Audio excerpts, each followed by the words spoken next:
Hello. George Kent, hello, welcome to One Chimp and Friends. Nice to be here. I see, yeah. I'm a stickler for time, Where are the others? Come on. I know, right? I feel like you might be channeling a little bit of Canadian rock star Corey Hart right now. The truth is much more boring. I broke my glasses. Well, my baby broke my glasses, but it was my fault for letting my glasses be near my baby. So I have to use my prescription sunglasses, even in the dark. I'm like Bono now. No, I love that. I love that there was a period of time in my life where I was actually able to contemplate prescription lenses for my sunglasses way back in the day. And I remember that when Ray-Ban had Bausch and Lomb's lens before it was Luxottica, like you could do all of that. You could customize the shit out of it. It takes me back. Okay, so I think sorry, carry on. No, I'm not. I think Peter is going to join in a minute, but he just said okay in the message window. So anyway, yeah, it's another day. We got a lot of stuff going on, and it's been hot like a motherfucker in Turkey. Global warming. Yeah, it's been hot. I have a friend. We discussed this, and they're here from another country that you would imagine is typically warmer and more humid. And certainly it is more humid, but they were complaining today about the heat and I guess the intensity of the sun. So in many ways, this is reminiscent of like California weather, fairly dry, very sparse rainfall, and super intense hot days. Once it finally wakes up to the season, then it's like pretty intense and relentless. I think it might be a Denizli thing because I checked the temperatures for Antalya, which is like the hottest place or the most humid place in Turkey, and it's like 10 degrees less than it is here, Yeah. So it's localized, this heat wave, here in the mountains. Like the one time Antalya is hotter than Denizli. That literally might be the one time. That's amazing. I can't 10 degrees. I can't even believe that. I mean, if we're talking Fahrenheit, for example, I can't even believe that. All right, Peter Murphy joining the show. Welcome, Peter, to One Chimp and Friends. Which reminds me, I did have a conversation with Yaz, my other chimp, and he was trying to hustle me onto Clubhouse to kind of do our Two Chimps typing from Clubhouse. And I said, yeah, but it's audio only. So that's a bit of a problem. And I still have a lot of show content to edit, which I need to do. Peter, what's going on, buddy? You're a little bit silent and invisible over there. I should point out that when this finally gets uploaded to YouTube, we can't see anything but like a generic profile, and we don't even see your name, Peter. Coco Cabana. Hey guys. Hello. How are you? Yeah. Good to see everybody. All right. So, what's weird is that you look like that's not your real background. So that's interesting. I know, I'm experimenting. I'm experimenting with different angles in my one room apartment to make it seem like there's more space. But does it look like it's not real? Like there's no depth or something? Did you go to Ireland? This is the border of your t-shirt. The border of your t-shirt reveals that something ain't legit. You mean this part or this part? There exactly. That's right. Yeah. As you're moving, and it's funny because that's it's real. The apartment. It's real. Yeah, that's. Wait, hang on. Oops. Hang on. Oh, now I know where you work. Yeah, now you know where I work. I forgot to take off this filter. That's just brilliant. McDonald's over 100 million served every day. Yeah, exactly. Let me take this off. How's that going, by the way, Peter? I know that you have this monumental task. So your fearless leader sent out an email and a message about trying to get us to join and watch. But I couldn't tell if she was directing us to watch the symposium that you have to give or if it was somebody else's symposium. It wasn't clear to me. Oh, do you know what, man? Don't come, please. It's been one of the hardest weeks of my life. I'm being dramatic, of course, but of course, because like when you're homeless in Africa, that would seem like harder. That would seem more difficult. Yeah, but at least there I was at rock bottom. Like the only way was up. You had nowhere to go. Whereas this now, there's like a long way. Yeah, there's a long way I have to fall right now. It's been hard because everyone's been very helpful in everything, but and I rehearsed it like 6 or 7 times, then I rehearsed it 3 times in front of the department. Okay, that's and they all said it was really good. So well, now good. I just got to do it tomorrow. I was just putting on the virtual background because I have to set up my apartment. So sure. I'm going to use, just for the people at home. Yeah. Well, I have to put it this way so that I can have a virtual background with the white behind me. Jake Newberry, welcome to the show. I'm a teacher, by the way, for everybody, all the viewers out there. I'm a teacher, okay? So sue me, all right? Yeah, that's right. Sorry. Part-time teacher, full-time Casanova. So, guys, we got a few things to unpack today, and I guess I'd like to know a little bit more about the Dominic Cummings thing, because I guess he went all in on Boris Johnson, and I guess it's been kind of like deemed a failure. So I want to understand a little more about that. And I guess obviously we've got some stuff going on. We got the Gezi Park protest anniversary today. You said that the mosque was inaugurated in Taksim Square here in Istanbul. And what's interesting to me is like that thing seems like it's been under construction forever. And this ginormous kind of thing, I would have thought that they would have opened that sooner rather than later. So that's kind of a curiosity. And Sedat Peker, the sort of notorious kind of I guess voice of truth of what's going on currently in the Turkish government. Yeah, our moral guidance. I feel like I feel like he is the far less charismatic version of the Cradle Brothers, right? If you go back to UK criminal lore, crime lore, then you probably know who they are. Yeah, right. So anyway, let's start with Dominic Cummings. Shoot. Jacob. Okay, well, I watched this and I never liked Dominic Cummings, but I was viewing him through the spectrum of the BBC and Sky News and YouTube. So all I saw were people complaining about him, and that's all I ever saw. And then he was like, he had this, he was 7 hours taking questions. And I didn't watch all 7 hours, but I had it on the background throughout the day. And I was just sitting down listening to it. And I was like, this guy, he had his stuff together. Like this guy took notes, you know? Yeah. Anytime he was asked, could you show us this? He's like, yeah, of course. You know, like it's there for you. You can have it. He was like very compliant. Well, so like, yeah, I'm here to help you.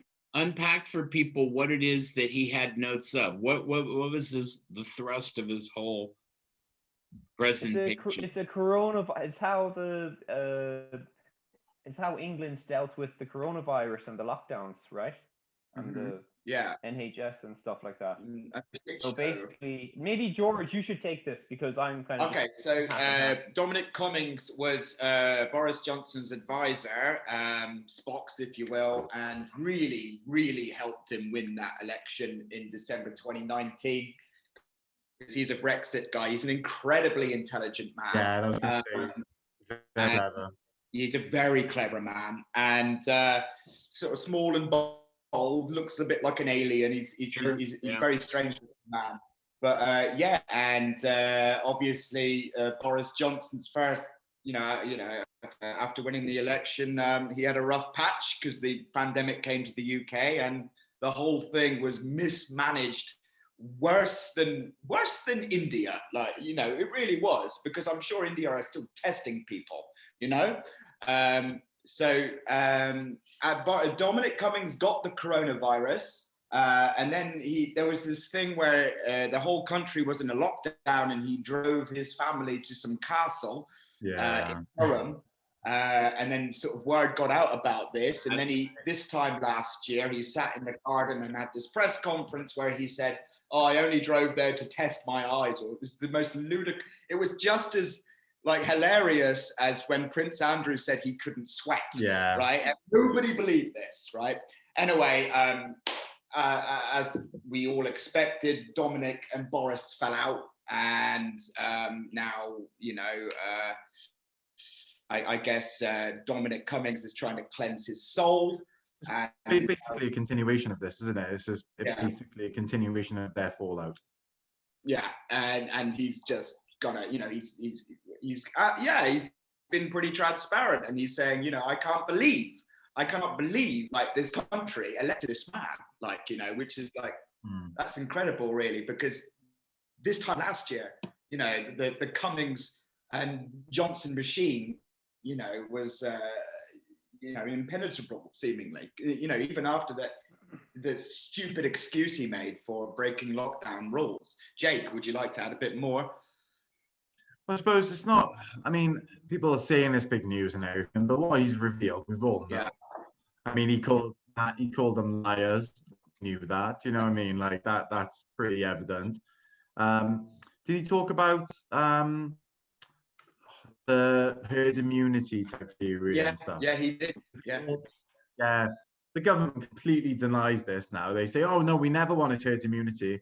But Boris Johnson was on Good Morning Britain saying like, "Oh, we'll infect everybody, and it will, and there'll be some herd immunity." And this was like the early days, before it really come to Britain, and so he's on air saying this, but they just deny. It's just all it's just politics. But the thing about his excuse about going to the castle, that's such a stupid excuse. But also, I feel like it's like he knows it's a stupid excuse, and it's kind of like it kind of feels like every excuse to go outside during a pandemic is kind of a stupid excuse. It was a big deal because in the psyche of the British people then, he shouldn't have done it. He shouldn't have done it. Yeah, but it was more than that. It showed the fact that he didn't get any repercussions from it. Showed that you could do what you want, and people were thinking like, and people did, and do you know what I mean? There were, there was like, there's no anecdotal evidence of this, but people had this kind of like, oh, well, if they get away with it, we're not all in this together. Do you know what I mean? It's like one rule for them, another rule for us. And then people did started to like, have secret parties and all this, and there was this kind of, it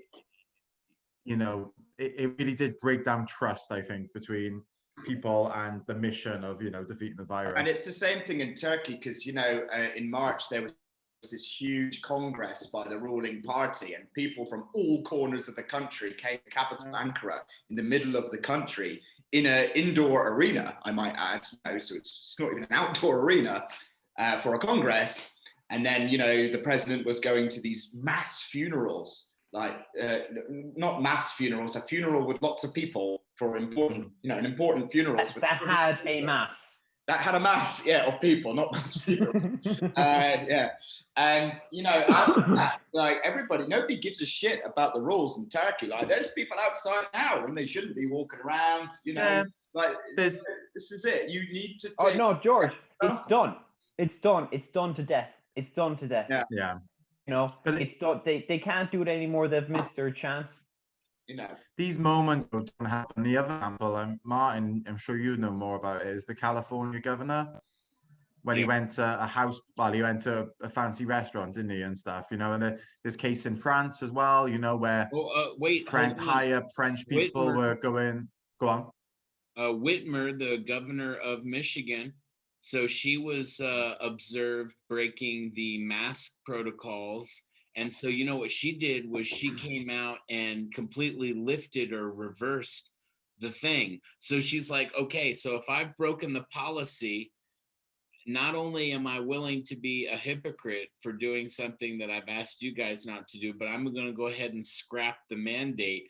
So, so that's an interesting twist. You know, according to Jonathan, what's his name? Jonathan Freeman from the Friedland, pardon me, from The Guardian. He says that Dominic Cummings' assault on Johnson has failed, basically, because I guess as he sees it, he's like an unreliable witness. So, you know, that's but I didn't interpret Dominic Cummings the hearing. I didn't interpret it in like this was an assault on Boris Johnson, even though he did. Well, it's an indictment. It's an assault indictment of like murder. Yeah, it is. I think he was more, and maybe I'm giving him too much credit here. I think he was basically saying, look, next time this happens, we can't do it that way again. No? Next time I think that's basically so the point years of it. from now, 100 years from now, we should definitely be taking notes, clearly. But, you know. Oh, well, not 100 years. 2002, what was it, SARS? The first SARS was just 10 years ago. Mad cow disease, Ebola. I know they're different. Well, apparently we handled them just right, didn't we? Because it wasn't a thing. It hadn't had us wearing masks on the streets of every major metropolitan city. But this is, Martin, this is why I find this so strange, you know, and it's why I'm always so like anti-World Health Organization and Fauci and people like that. No, really, I am. Like, because, and if you're listening to YouTube, I don't care about your guidelines. I don't care about your guidelines, YouTube. Fuck the WHO and fuck Fauci. The ivermectin, for the last year, it has been known that can help treat coronavirus. Okay? And they will not give it any... What? No, ivermectin. UV light? What is this? Ivermectin. Bleach. What is he saying? Ivermectin. It's like a... Can you hear me? Yes. I just don't know these words. Yeah, that's right. We don't know. Okay, there's a medication called ivermectin. There's a medication called ivermectin. Okay? Okay. And it's been known about for years, and it can help treat coronavirus very easily, and it's safe, and it's very easy to make. Okay? Reputable doctors have spoken about it. Yeah. Okay. For example, there's a guy called Dr. John Campbell who's been following it. He's infectious disease nurse and everything like that, and he's been following it. It's been on The Hill late. I know you don't like The Hill, but Crystal and Sagar have covered it. Also, Dark Horse podcast has covered it. Brett Weinstein and his colleague, who are scientists, they've covered this. And the thing is, like, they're not pushing it, but what they're saying is it's very strange that if you mention ivermectin in YouTube, your video, if you're a big podcaster, your video might get demonetized, okay? Well, according to FDA.gov, why you should not use ivermectin to treat or prevent COVID-19. No, they're not saying that you should treat it, but they're saying that why aren't they putting research into it? Because it has been proven to help in other cases.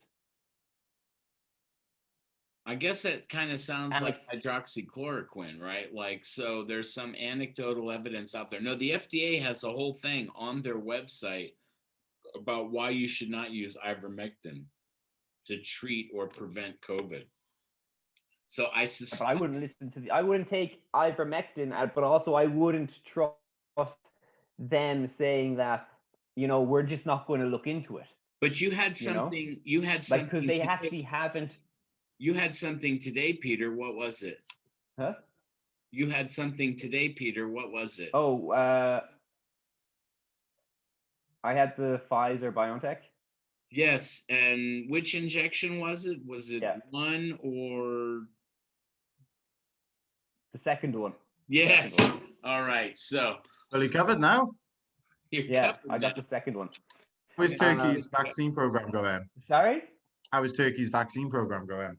Well, I thought it was really fishy today, man. I thought it was very fishy, but yeah, it was good. I went in and I got it. But just going back to the ivermectin thing, the point that people are bringing up on this is that they have stopped research into it. They've just stopped.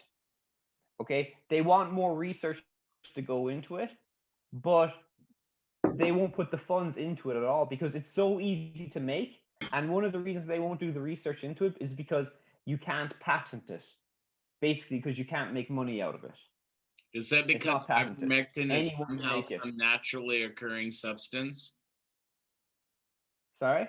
Is that because ivermectin is somehow some naturally occurring substance?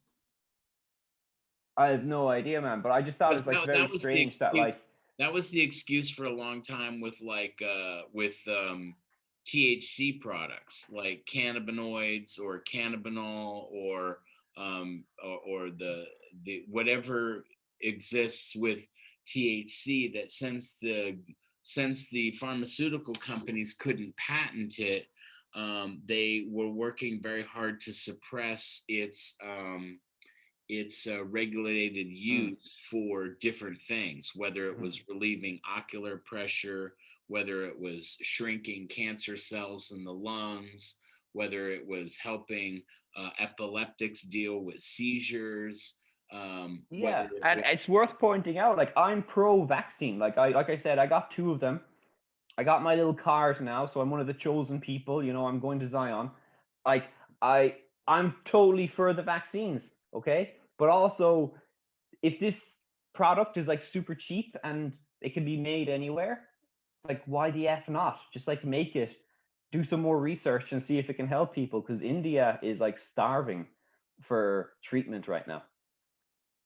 Yeah, I mean, I certainly understand that there should be maybe what we would say an all points attack, right? Like I can understand the pharmaceutical companies that are heavily invested, as they have been, in like a quick delivery, as they have. Like they've literally saved millions upon millions of people with their fast acting, quick action to develop these vaccines.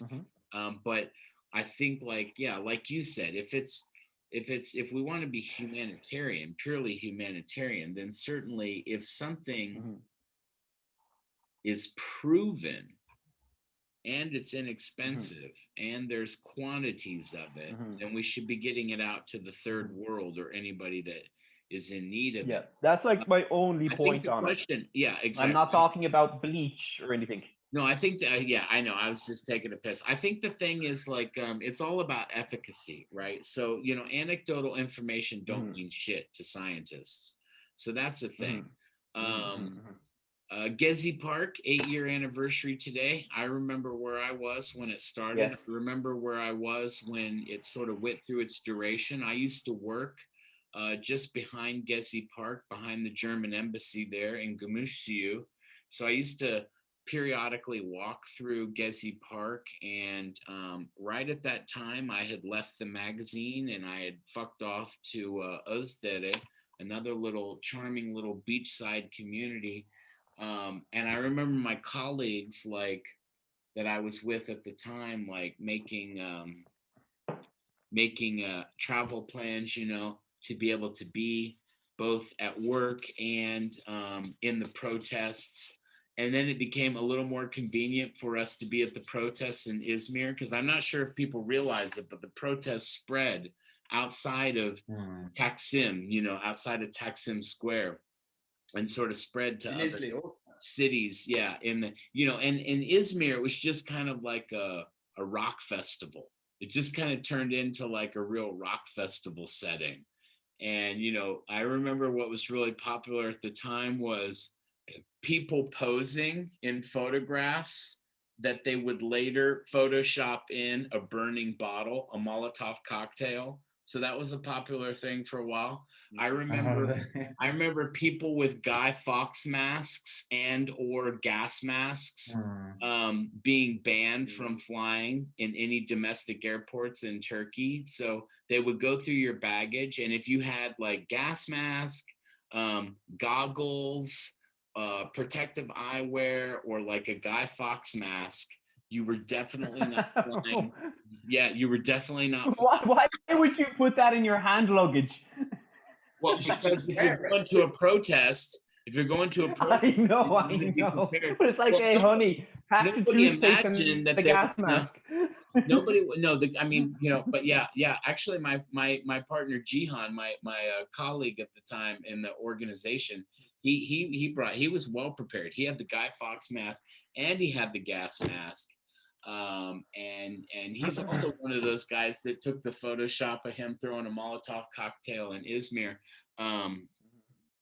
Nobody expected that they were going to rifle through your baggage in the airports and start trying to like identify, you know, these sort of, you know, antagonists or whatever they want to call them. Juvenile delinquents. How long has it been since Gezi Park now?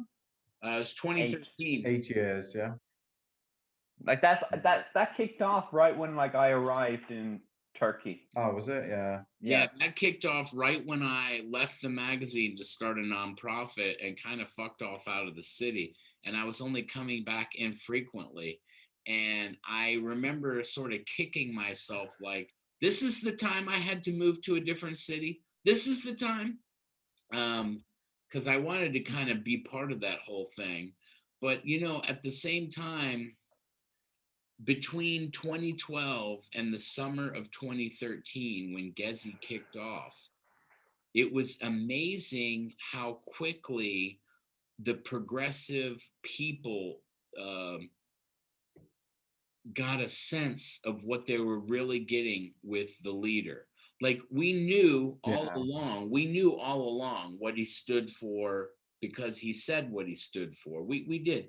But, you know, most of us were still like heady in the economic boom of Turkey. So it's kind of hard to be too critical of God. Let him be as you know, faithful and fervent as he wants to be. The fucking money was rolling. And yeah, it was the money, and also you were allowed to do things as well. You know what I mean? It was still quite that's exactly right. open. And so can you really begrudge a man his personal philosophies or system of beliefs if what he's doing on the other side professionally is really benefiting like tens of millions of people? And it was. But that was our real sense. Like that from 2012 to 2013, we were like, you know, things are changing. Because in and around that time, he had banned the outdoor cafes on Istiklal through Taksim. He had sort of banned the outdoor cafe seating. So that was a really unusual thing. When we saw all the popular restaurants gather in all of their outdoor seating, and they had nowhere to put it, so they just staged it somewhere. And we were like, what the hell is going on here? Oh, you know, he's banned... he doesn't want to see people drinking outdoors, even if they're at restaurants. And we're like, but does that mean nobody can eat at all? Why wouldn't you just have like a cigarette rule, like where you can't smoke inside, but you can smoke outside? You can't drink outside, but you can drink inside, kind of thing. It was really kind of kooky, you know, and illogical. Yeah, the guy, isn't he? And then we started to get wind of, yeah, go ahead, George. I mean, I think it was September 2010.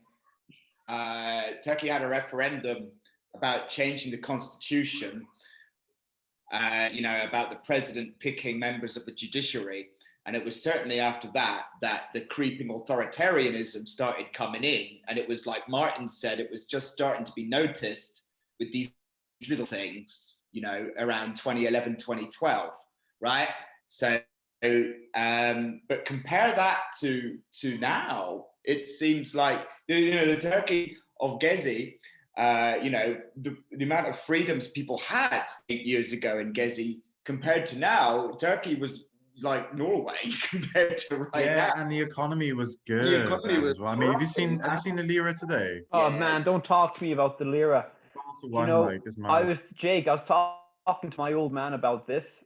Like, I'm like, you know, every year since I've been in Turkey, I've gotten a little bit more successful career-wise, and I've started making a little bit more money each year. Yeah. But I'm not getting any bang for my buck because of inflation and the currency. You know, it's actually, you know, you what? You go on. I know. I realized when I said what I said that I was interrupting you guys, so I shut the fuck up and looked away. Sorry.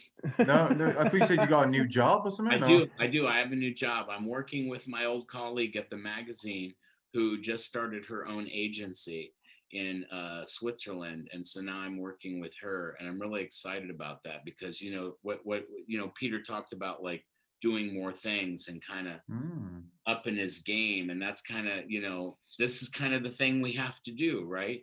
My friend who flew in was at the airport a couple of days ago, and she was in the duty free. I had sort of instructed her to pick up a bottle of champagne if it was at all possible, and she quoted me the price in the duty free, and it's more expensive than the frickin' Buckall up the street from my house, the exact same product. So how's that? Yeah, cigarettes are like that as well. Yeah, it's really crazy.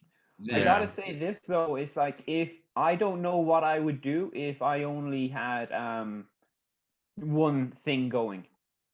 Right. You know?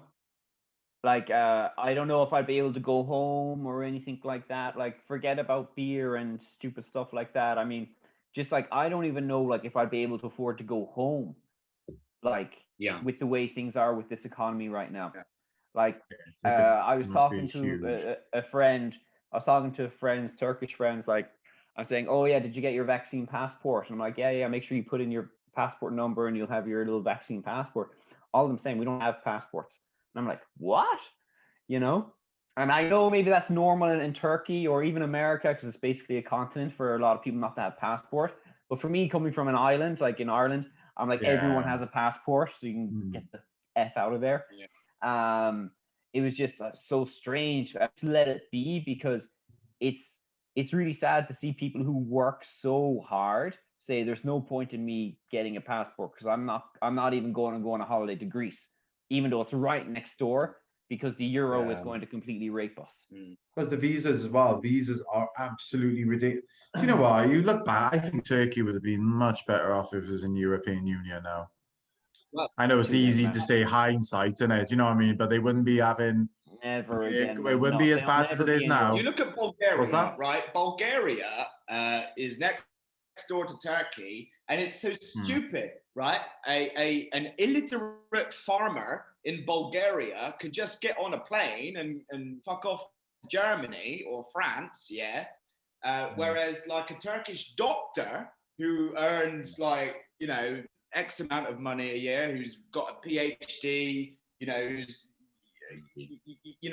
needs to go through this awful visa process, visa process. I mean, to visit on holiday, they've got Schengen visas, but like to work in another country, they need to find a job, and then they need to get the job, and then they got to get their work visa sorted out before they even leave the country. A doctor, a highly educated individual, whereas like a Bulgarian or a Romanian farmer, no offense to those countries, because I've been there and they're wonderful countries, but they're poorer, they're less developed than Turkey, and it's just bizarre. It would have been a really good deal for both like the European Union and Turkey, because Turkey is a powerhouse, has the potential to be a big powerhouse. Labour. And we've got Narcos. Yeah, well, it's so young, it's dynamic, it's got so much energy, but it's the leadership of Turkey that's kept it held it back, but also the leadership is just crushing its people. Like, like we said, lira is 12 to £1 now at the moment. Cars are just like unaffordable. Do you know what I mean? It's a pipe dream in it to get a bloody car. Even getting technology like a laptop, that's gonna, like, you look at that and you're thinking, oh, that's like 3 months of my salary. It shouldn't be like that. Do you know what I mean? It should be like max half your salary. It shouldn't be like that. And it also shouldn't be, for example, that people working hard are making money that you would never be able to survive on if you lived in another country. So something definitely needs to change. Today I was on the U.S. consulate website and I was looking at the COVID restrictions, whatnot. Before I navigated, though, to the COVID restrictions bit, I saw that we're at like a level 4 alert about travel in Turkey. And one of the things they said is obviously because of the high COVID rates here, but another thing they said was because of the propensity of a high number of detainments that seem to be targeting U.S. citizens for political reasons, with the accusations that they're affiliated with some type of terrorist network. And that is shockingly similar to the Sedat Peker thing, right? Or, you know, because if he had been living here, for example, and not been in exile or whatever, he definitely would have been detained and accused of having links with some terrorist network. So, George, I watched some of his videos in Turkish, but I guess now you said that they're available with English subtitles. So what have you gleaned from that in the last 7 minutes, for example, that we have? Well, it's nothing that we don't know, you know, we all, you know, everybody knows, you know, basically 3 years ago, the president won an election to be super president, to change the system from a parliamentary system to a presidential system. Yeah. But to do that, he had to form a coalition with the ultra-nationalists in Turkey, and the mafia are part of the ultra-nationalists. That's their thing, right? So this guy, you know, so this kind of thing is bound to happen. And I think like the reason why he's angry with the government now is because I think they raided his home in Istanbul last month, and this is why it's all come out now. So it's kind of like, in a weird way, Dominic Cummings, but Turkish style, you know? Yeah, exactly. A whistleblower, you know? Yeah. A person close to the government, telling everyone everything that we already knew. So, you know, it's shocking, but actually, like, the magnitude of this thing in Turkey, right? 66 million people have watched these videos. Turkey's population is 84 million, so that's like 2/3, more than 2/3 of the population, right? Obviously. Turkey's most famous show, I think it was like Aşk-ı Memnu, and it was like this huge thing. Everybody was talking about it, and like 25 million people watched this show, right? That's a lot of people, right? And they're still talking about this 10-year-old soap opera now. But these videos are like almost thrice that, right? So I don't know. The next one is coming out at the weekend. I think they're getting more and more explosive, these revelations. So, you know, I don't know how much shocking is it gonna get? You know, maybe, but it's more bad news for the government, you know. Hey man, all they have to say is like they were in Venezuela. Yeah, right. Delivering masks when Venezuela had 400 cases a day. And then the journalist who asked about it at a press conference, and all they said was, "Have you got anything to say about it?" That's all they said. The person lost their job, and now they're being accused of being a terrorist. But this is, and it's just kind of like, Erdogan came to power because he promised clean, transparent government. Because in the 90s in Turkey, you know, the mafia, that's right. You know, they were it was like peas and carrots, you know, in Turkish politics. So Tayyip promised that, you know, we'll have clean and transparent government, you know, like normal. So it was like the mafia and the political corruption that, you know, destroyed all the parties in the 90s in Turkey and gave birth to what we have now. So, you know, after 20 years, it could be history repeating itself again, you know, because nobody cares about, at the end of the day, nobody cares about religion or anything like that. They care about money, the economy, and, you know, corruption. With that comes on to what I want to ask you, actually, about all three of you. Do you think he'll lose in the next election because the economy is just on its bloody knees? There won't be an election. Yeah, well, I mean, yeah, if you're going to lose, I suppose, innit? Do you know what I mean? You can find a way to... Well, it's a weird thing. Like, the constitution says you must have an election, okay? And Turkey's not exactly Azerbaijan or Syria. But Assad won his election yesterday, 95% of the votes. Turkey's not like that kind of country. But then at the same time, I can't see him fucking off to his Qasim Pasha and writing his memoirs, like George Bush Senior, or somebody like that. So, that's going to be interesting because I literally don't know what would happen in that scenario. Well, when is the elections due then? 2023. Okay, 2 years. He is, and actually, like, a long time for them.